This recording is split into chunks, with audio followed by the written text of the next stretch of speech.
Hey everybody, it's Jason Blaha here, and today I thought I would chat with you guys a little bit about one of these things that I've had to change my stance on over the years, and it just comes down to me looking at both what has happened to me personally with my own training, things like DEXA scans, looking at what different athletes do, looking at people's results, and even looking at what the different science shows. And this comes down to the whole LISS cardio thing and why I feel like, other than for sport specific training, I don't think LISS cardio is useful. I don't think it's valuable. And I think it's generally just a waste of time. And this is coming from someone who has done and experimented with very, very large amounts of LISS cardio. And I'm talking about 3 hours a day, 7 days a week. Okay, that sort of LISS cardio. You know what? Never found it to be helpful for recomposition. Never found it helpful for anything other than just to waste time when you want to play video games and not feel like a total slob. All right, that's it. Because you can do LISS cardio while playing video games and stuff. It doesn't have any value outside of that. And the reason I say that is that people need to remember the whole idea of endurance training comes from a lot of old history of thinking that that was best for your heart. And I'm not saying that endurance athletes are not great athletes in their own right. Those are sports just like anything else. And if you want to be an endurance athlete, more power to you. I just don't think it improves health or fitness. And when we start looking at the various research, we know that when various health factors and risk factors are looked at, strength training wins. Now, the experts always say, but people's health markers improve if they do both. But what are we defining as both? Certainly not the true endurance work, probably not particularly useful. Not compared to things like metabolic conditioning, which is what I do these days. And what people need to look at is even look at me. I'm stronger, leaner, better body composition by doing large amounts of metabolic conditioning and healthier than I ever was doing large amounts of LISS. And granted, I'm obviously not ripped. I'm not at ultra low body fat, but compare that to what you guys have seen me at a lot in the past. It certainly worked. And what is it that I said before? I went off of stuff that people like Greg Nuckols had put out. And Greg Nuckols has never been in shape in his life. He's strong, but he's fat strong. Never been in shape in his life. Even he had said, well, it does seem that over time it could increase recovery. But how does that compare with general physical preparedness and Metcon?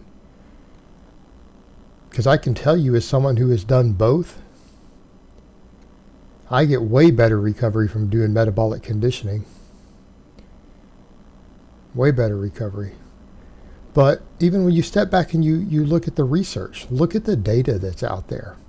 We know strength training for most health markers is better than cardio. But people always say, well, do it for your heart. That's why it's called cardio. Yeah, that's a misallocation of names. All right? I mean, we do that all the time in the fitness world, don't we? Even with various sports. We call powerlifting when it should be strength lifting or weightlifting. Because it is nothing more than a test of strength. It is actually, of any strength sport, the best test of strength. Nothing else compares with it in terms of being a true test of strength. It's the best measure we have. Not a measure of power. You know what? Weightlifting, which we should call powerlifting, weightlifting is probably the best measure of power we have in any strength sport. And technique, it's a measure of technical ability and power. And then strength. We call strongman, which I don't know, maybe powerlifting might be better off being called strongman. Strongman is a measure of athleticism, not absolute strength. You don't win just by being the strongest guy there. Generally, the guy who's brutally, insanely strong and the most athletic wins there. So we use incorrect terms all the time. Don't get caught up in semantics. Sorry, I got sidetracked there, right? But don't get caught up in semantics. The actual data shows that strength training and resistance training actually lowers overall cardiovascular risk more than if you just did cardio. So in light of that, you have to look at it and say, well, where are all these enormous health benefits? And people say, well, because people are just being active. But it's like, all of us who are into fitness and we're going to watch fitness YouTube videos or make videos or coach people, we're not concerned with just getting people active. We're concerned about getting people in good shape. And there is no amount of LISS cardio that really gets anybody in good shape. In fact, endurance athletes, if that's all they do for training, oftentimes aren't even particularly healthy. They have plenty of health problems as a result of it. It creates its own health issues. And it doesn't really cure most of the stuff. It doesn't give us any of the benefits of all these load-bearing things. You know what metabolic conditioning does? Metabolic conditioning does, and I can tell you, yeah, it's a lot harder. It's a lot harder. And I'm speaking from experience, and I'm going to speak from experience from someone who you guys have seen doing LISS cardio every day while doing Bulgarian training, squatting 485 every single day. Doing LISS cardio and having no trouble gaining body fat.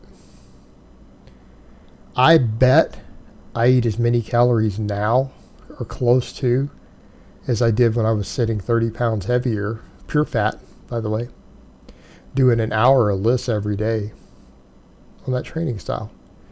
I'm recompositioning. I've also done stuff where I did large amounts of LISS. I did an experiment and did part of my cut using large amounts of LISS to create the calorie deficit. What happened? I lost almost as much muscle as I lost fat while lifting. So all these people are like, well, LISS cardio to lose body fat. You know, the only people who get away with the LISS cardio to lose body fat are bodybuilders on large amounts of muscle-preserving drugs. You know, for anybody else, it's a waste of time.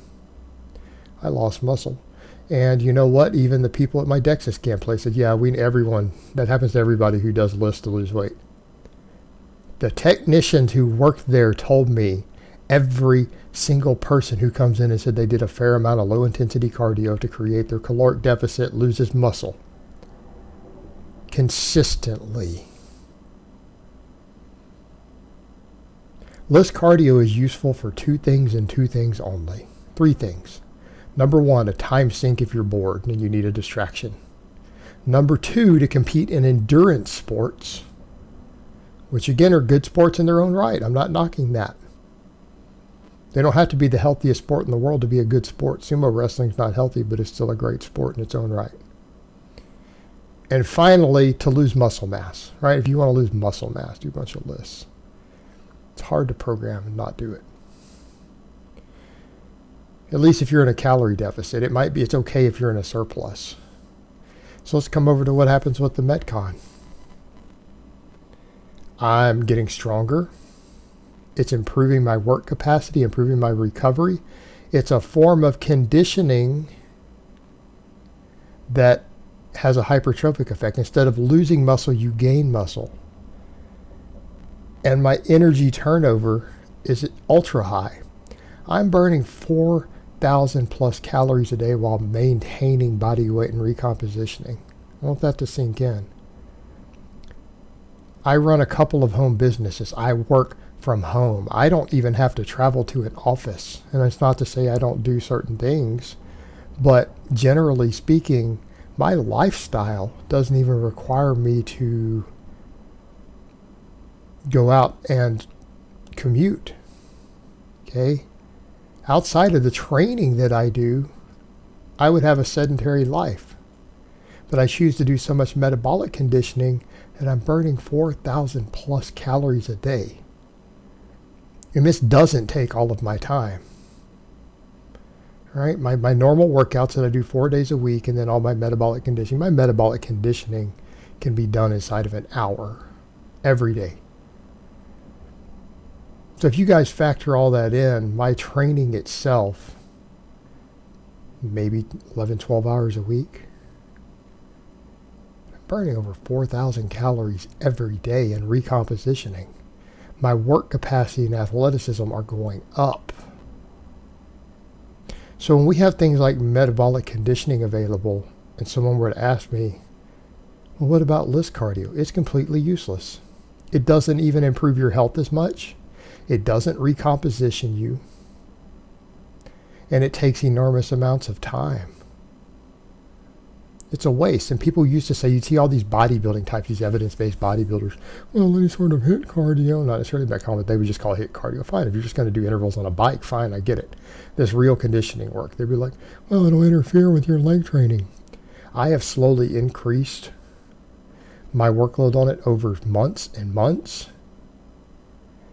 And I'm hitting squat PRs. Hit maintenance calories. Okay, it's not interfering with my leg training. Because these people don't know how to program. The people who are saying that don't know how to program.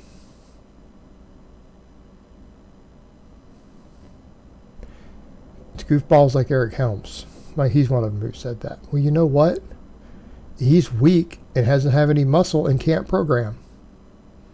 So what do you expect? Because everyone else who does all the metabolic conditioning, who's a serious lifter, no trouble getting brutally strong, has no trouble hitting max squats and dynamic work every week. Not a problem. Not for people who know how to program and train. Not for people who are willing to eat. All right, therein lies our problem. People who don't know how to train hard, who don't know how, aren't willing to eat, they might have problems with it. Nobody else does. I'm losing fat and gaining muscle on 4,000 calories a day. And I'm not a newbie. And no, I'm not on trend. All right, so let's come over to the point. LISS cardio by comparison is useless. I don't think it holds any value. I don't feel like endorsing it again. It's nice if you want a time sink and a distraction so that you can do other activities without feeling like a slob. Like you can watch TV and play video games. It has no use outside of that. It's my opinion, based on my own life experience of experimenting with it and looking at all the evidence. All right, guys, well, that's really all I have to say on that today. I hope it's been informative, and I will talk to you guys next time.